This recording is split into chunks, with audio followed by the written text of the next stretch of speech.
Buenas tardes. En esta oportunidad vamos a proceder a continuar con las exposiciones eh, de el primer tema, que es cimentaciones. Bueno, en esta oportunidad somos alumnos de la Universidad Nacional del Centro del Perú, de la Facultad de Ingeniería Civil, eh, de, de Proyección Social, el grupo Ingenieros de la Nueva Generación. Integrantes. Bueno, mi persona, Jonathan Carguancho Casas, va a estar a cargo del tema de cimentaciones, la parte número 2, para complementar lo dicho anteriormente.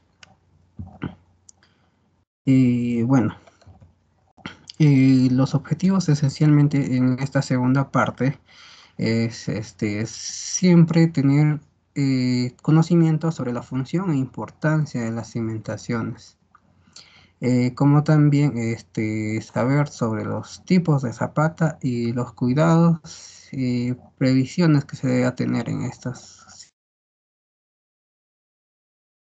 correcto proceso constructivo de las cimentaciones para evitar posteriores.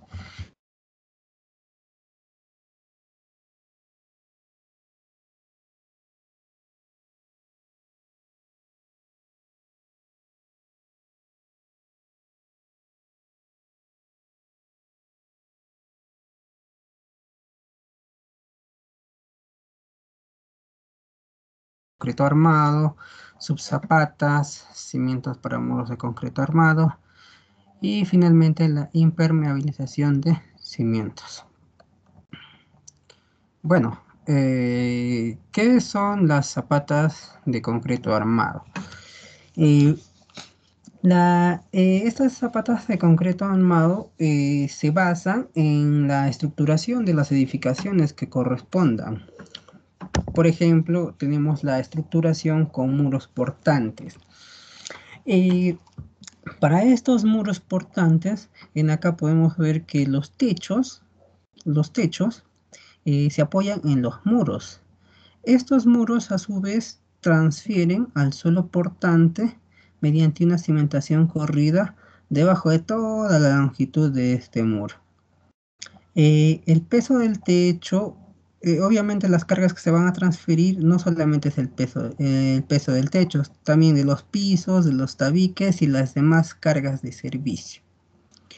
Acá, bueno, obviamente se bosqueja más, ¿no? Donde el peso de los techos se transfiere hacia los muros.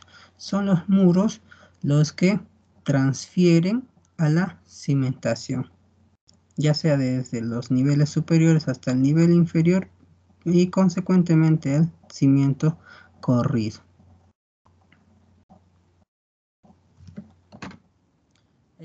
También se basa en la estructuración aporticada. Esta estructuración aporticada, a diferencia de la anterior, es que en acá ya no consideramos el muro, ya no se considera el muro, ya se prescinde del muro, ya que el muro no va a transferir las cargas a la cimentación. ¿Quién en su lugar va a ocupar dicho cargo?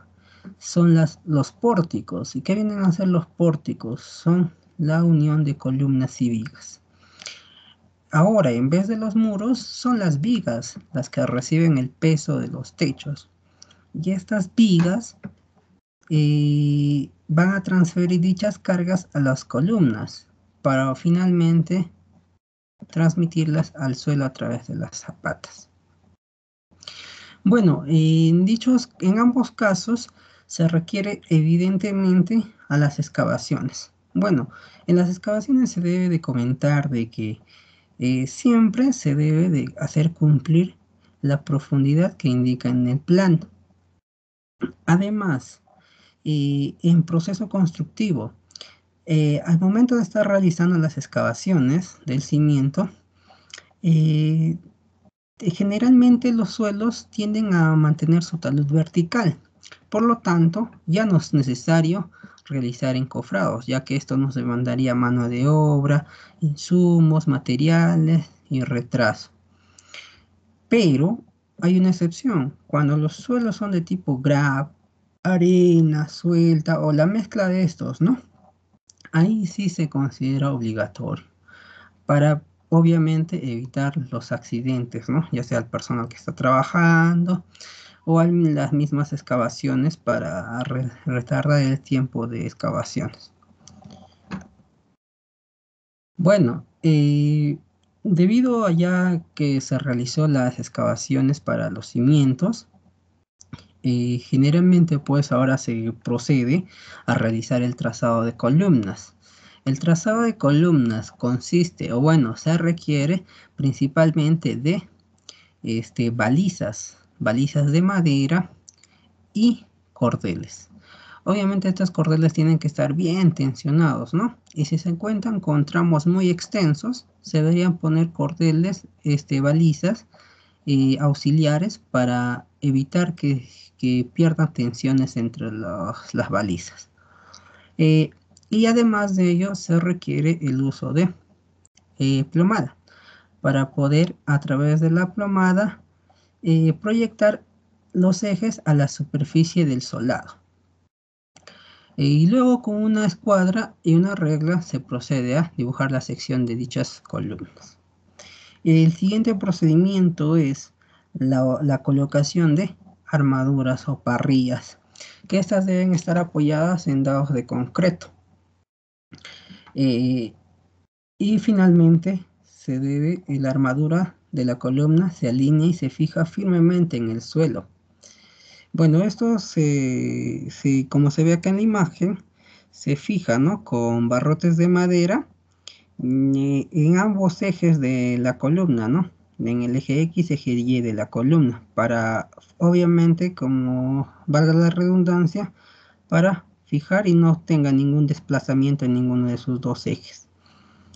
Y además de esto, se debe de asegurar, se debe de fijar con los famosos vientos, que son alambres tipo 8, se debe de tensar, ¿no? Para sus cuatro vértices, para tener mayor seguridad de un desplome. Las subzapatas. Las subzapatas, si como se mira acá en el gráfico, las subzapatas actúan como un elemento de transición transferido al suelo portante.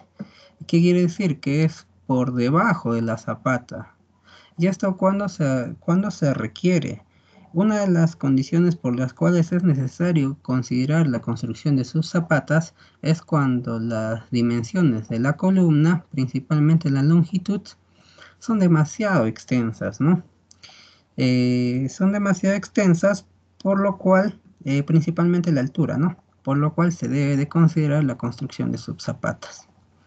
Además, cuando en la siguiente imagen se considera, se puede ver que el uso de las subzapatas no solamente es para cuando se tiene columnas de dimensiones grandes, de altura grande, sino que cuando, por ejemplo, se tienen dos cimentaciones próximas entre sí y la diferencia de nivel entre estas dos es muy marcada, ¿no? Entonces, a través de las subzapatas se puede disminuir lo que es el efecto, las dimensiones, las magnitudes de las presiones.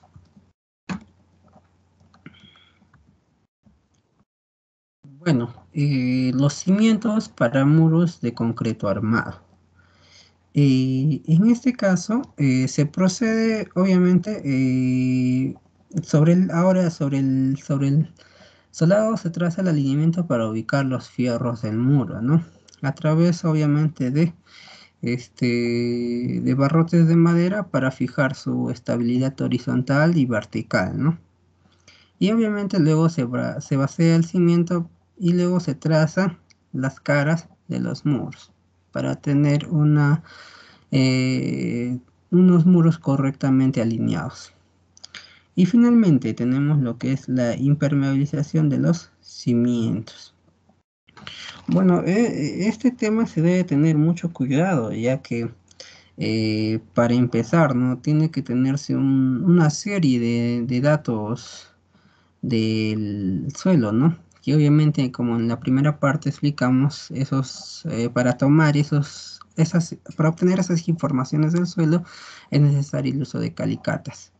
A través del uso de calicatas podemos llevarla al laboratorio para obtener los resultados de las propiedades físicas, químicas y mecánicas del suelo, ya que si no se tiene énfasis en la impermeabilización de los cimientos, podemos cometer muchos, pero muchos inconvenientes, ¿no? Que a la larga pues nos genera un sobrecosto del proyecto, demanda más tiempo, etcétera. Ya que al inicio, como les decía, se debe tener cuidado en eso, en el estudio, las consideraciones, ya que no se debe tener el mismo tratamiento o no se podría aplicar, ¿no?, el mismo tratamiento considerando el costo de las tecnologías de impermeabilización así por así decirlo, en una edificación que no contiene el suelo grandes porcentajes de humedad, ¿no? A impermeabilizar superficies de cimiento en los cuales se tiene próximos a construir, pues, no sé, por ejemplo, piscinas, cámaras de cisterna o por cosas que obviamente van a tener mucha, pero mucha humedad, ¿no? Eh, bueno, por ello se debe tener énfasis en eso. Pero esto, ¿cómo impermeabilizamos los cimientos? Debido, pues, quieras o no, a la magnitud de la construcción, sí o sí se tiene que impermeabilizar en cierto grado, ¿no? Pero, básicamente, en acá consiste en un enlucido de las caras externas que van a estar en contacto con la humedad, con mortero, y obviamente lo principal de ese mortero tiene que tener principalmente un aditivo hidrófugo para poder obtener resultados óptimos. Además, y obviamente como les decía al inicio, si se desea obtener mayores resultados, se podría complementar con el empleo de membranas de plástico, es decir, polietileno, pegadas sobre las superficies, y estas obviamente agregarán mucha eficiencia a la impermeabilización. Bueno, para culminar con la segunda parte, las conclusiones y recomendaciones. Eh, bueno, es imprescindible saber sobre qué tipo de suelo se va a construir el cimiento. Se tiene que hacer mucho énfasis en conocer qué tipo de suelo es: suelo gravoso, limoso y los otros tipos de suelo, para en base a ello saber qué tratamientos debemos hacer, ¿no? Y obviamente compatibilizar con las necesidades que requiera el usuario, el dueño de la propiedad, ya que, por ejemplo, ¿no?, si dicho propietario desea construir un edificio de 10, 20 niveles, pero la superficie, el suelo, no es la capacidad portante, no abastece a dicho proyecto, es ahí pues la responsabilidad del ingeniero, ¿no? Para luego conjuntamente con los maestros de obra trabajar en base a ello, ¿no? ¿Qué soluciones, qué tratamientos se les puede dar al suelo para cumplir con las expectativas del propietario? El segundo, el trabajo de trazado de columnas debe realizarse con sumo cuidado, ya que es uno de los mayores importantes. Claro, porque como se han dado cuenta, para la ejecución de las columnas implican varias fases, ¿no? Que son principalmente, pues, para empezar, el replanteo, ¿no? Que es, pues, bosquejar todas las medidas del plano al terreno. Luego, obviamente, pues, limpieza y desbroce del terreno. Luego, pues, básicamente las excavaciones, perfilamiento, y luego, pues, las balizas que acabamos de ver, el trazado de cordeles, la parrilla, y obviamente, pues, la estructura de acero, el vaciado de concreto. Y si no hemos tenido énfasis, mucho cuidado en la alineación, ya pues estaríamos perdiendo de antemano mucho tiempo, y sobre todo costo en equipos, mano de obra, personal, directamente, personal técnico, administrativo y demás, ¿no? Y eso pues obviamente, ¿quién nos va a devolver? Nadie, ¿no? Eso ya corre responsabilidad del ingeniero a cargo. También pues para, como comentábamos, ¿no? Para el izamiento de las estructuras de acero se debe de considerar pues solados, ¿no? Y estos son variables, obviamente dependiendo de las magnitudes de la cimentación, pero sí o sí se debe de procurar obligatoriamente que estas no sean menores de 5 centímetros. Y como les decía también sobre la omisión de la impermeabilización, esto pues nos puede generar muchos problemas, ¿no? Ya sea pues en las paredes, ¿no? Este, debido pues a la capilaridad del agua, a la ascensión del agua, en la cual pues directamente va a dañar a las pinturas, no solo a las pinturas, a la mampostería, eh, y diversos pues fenómenos que pueden desencadenar en muchos problemas más peligrosos, ¿no? Mm, bueno, y para finalizar, las sugerencias expuestas tienen carácter informativo y orientador, ya que no se debe de considerar de que, pues, como les decía en el video anterior, si tales requisitos o tal proceso constructivo funcionó en dicho proyecto, no necesariamente dichas medidas van a cumplir en este nuevo proyecto. Se tiene que hacer nuevamente pues el estudio de suelos, evaluaciones de todas las características, ¿no?